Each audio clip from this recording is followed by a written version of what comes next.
জন্য আপনাদের সকলকে বিশেষভাবে অনুরোধ করব, আপনারা যার যার অবস্থান থেকে স্বতঃস্ফূর্তভাবে অংশগ্রহণ করবেন। আমার একটু বলায় ভুল হয়েছে, আমার সহযোদ্ধা বন্ধু দারুস সালাম থানা বিএনপির সদস্য মনোয়ার ইসলাম মনোয়ার এখানে উপস্থিত আছেন। উপস্থিত নেতৃবৃন্দ, আগামী পরশুদিন 23 আগস্ট শুক্রবার বিকাল 5টায় খালেক সাহেবের বাড়ির সামনে যে মসজিদ দারুস সালামের মসজিদ, ওইখান থেকে আমরা সকলে নামাজ পড়ে 5টায় ওখান থেকে আমরা মিছিল করে মোহনা পাম্পে এসে শেষ করব। সকলকে ধন্যবাদ জানিয়ে আবারও বলতে চাই, স্বৈরাচার শেখ হাসিনার বিরুদ্ধে আমরা মাঠে আছি, আমরা মাঠে থাকব।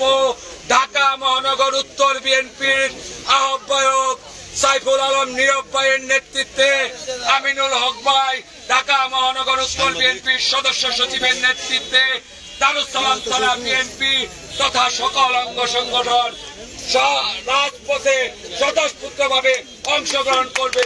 এই বলে আমি আমার বক্তব্য শেষ করছি এবং আজকের প্রোগ্রাম